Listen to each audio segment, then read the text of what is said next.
Bien, aujourd'hui, on va voir ensemble un des tableaux les plus connus de Velázquez, les Ménines, et voir un peu pourquoi est-ce que Lacan s'est tant intéressé à ce tableau, et surtout il s'est intéressé dans son séminaire l'objet de la psychanalyse. Quand on dit l'objet de la psychanalyse, on se réfère à l'objet petit a. Alors, le tableau, pour Lacan, fonctionne un peu comme le fantasme.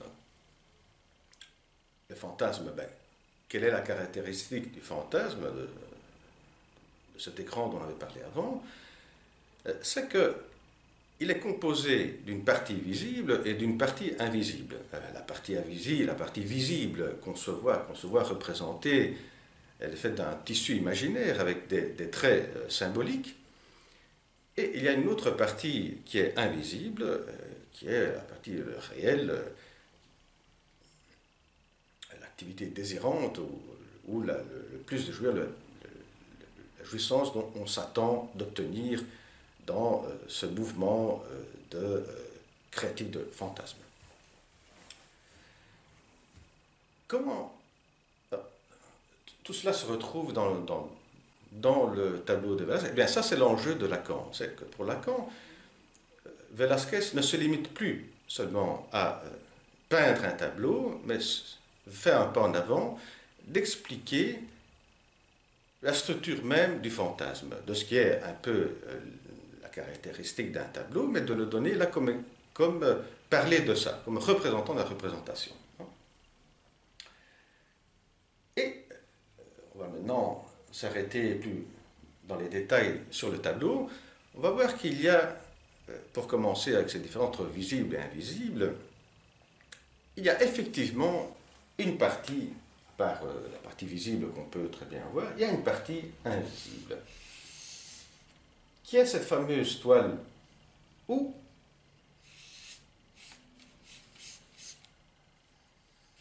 Velázquez est en train de peindre. Donc c'est le peintre qui se peint lui-même, en train de peindre, mais qui peint quelque chose dont on ne sait pas.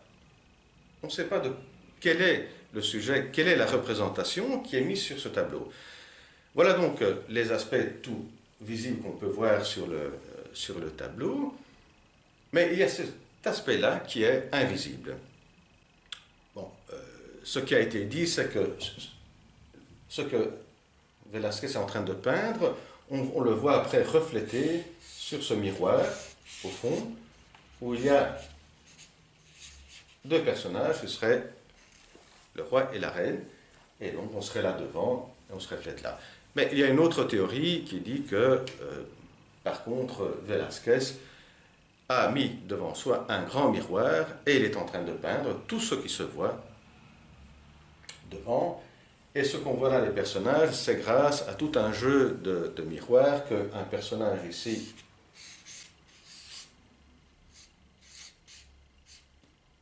derrière ce personnage, il y aurait un miroir qui fait à travers tout un jeu de miroirs refléter ces deux personnes sur le miroir. Mais bon, on ne va pas rentrer dans ce détail. Ce qui nous intéresse ici, pour l'instant, c'est pour dire que le tableau des Ménines met en avant voilà, deux aspects. Les aspects visibles comme toute peinture et cet aspect invisible. Et ici, il y a déjà un autre aspect très intéressant, très important, qui se retrouve dans la théorie de Lacan, qui est la scission, la skise qu'il y a entre le voir et le regard. Ici, on pourrait dire que cette skise, elle est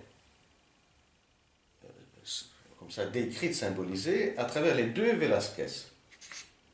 Alors, on dit que celui-là, ce personnage qui est là derrière, serait de la famille de Velázquez. On pourrait le voir comme un alter ego, comme un redoublement du peintre qui est en train de peindre. Et ici, on voit que le peintre, donc Velázquez, est en train de voir avec les yeux.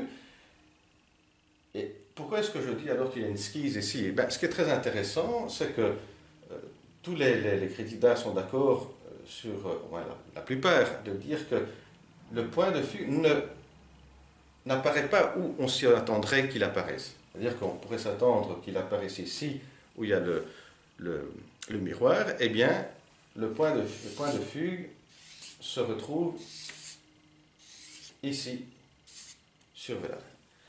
Et un autre détail, c'est que ce deuxième Velázquez, eh bien, c'est le seul personnage qui peut voir tous les autres personnages, qui peut voir le peintre qui est en train de peindre, et ici après l'enfant, avec les demoiselles et les autres personnages qu'on ne va pas peindre. Donc c'est le regard, on est le regard qui a la possibilité de tout voir. Et voilà qu'il y aurait une schise entre donc, le sujet du voir et le sujet du regard. Mais cela, cet aspect qu'on est en train de voir maintenant, va à mettre en avant une autre dimension, très importante dans la théorie de Lacan, qui est celle-ci. Donc on disait, ce miroir avec les deux personnes, le roi et la reine, qui sont là en face, on va mettre ici maintenant le personnage central du tableau, qui est l'enfant.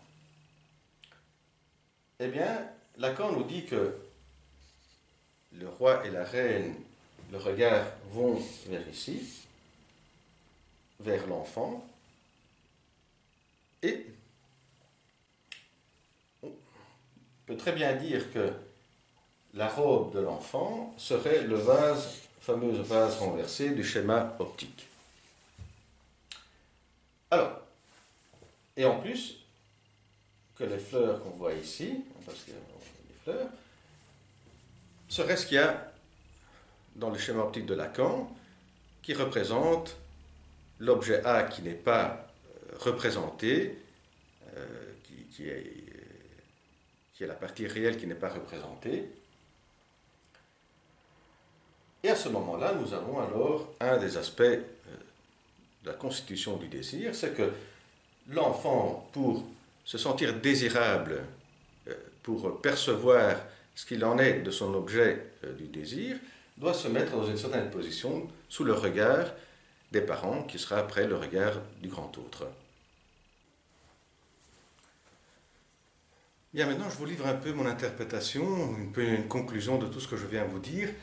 C'est que ce tableau donc, de Velázquez, la Ménine, eh bien, dans ce tableau, il y a deux axes principaux, deux axes très importants, qui indiquent la schise qu'il y a entre les yeux, donc entre le voir et le regard, où ce qu'on fait, donc ce qu'on apprend, ce qu'on regarde, eh bien, il dépend du regard qui s'est constitué ailleurs.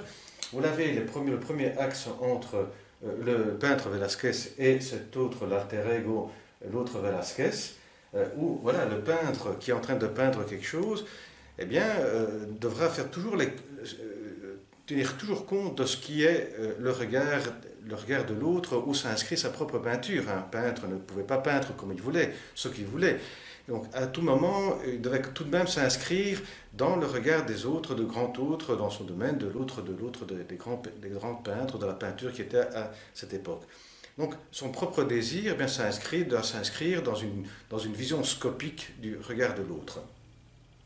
De même que l'enfant, ça c'est pour tout être humain, pour tout enfant, eh bien, l'enfant n'a pas un rapport direct avec ce qu'il désire. C'est-à-dire que ce qu'il va désirer, donc l'être aussi désirable, mais ce qu'il va désirer devra passer par le désir du grand autre, de comment il s'inscrit dans le désir des autres, de l'autre, de ses parents. Voilà. Donc son désir est inscrit donc le rapport qu'il a avec l'objet du désir, avec l'objet petit a, s'inscrit dans le rapport scopique, dans la vision scopique, dans le rapport avec le grand autre. Voilà, ça c'est un peu la conclusion très rapidement que je peux vous livrer comme propre interprétation. Bien, à la prochaine vidéo. Au revoir.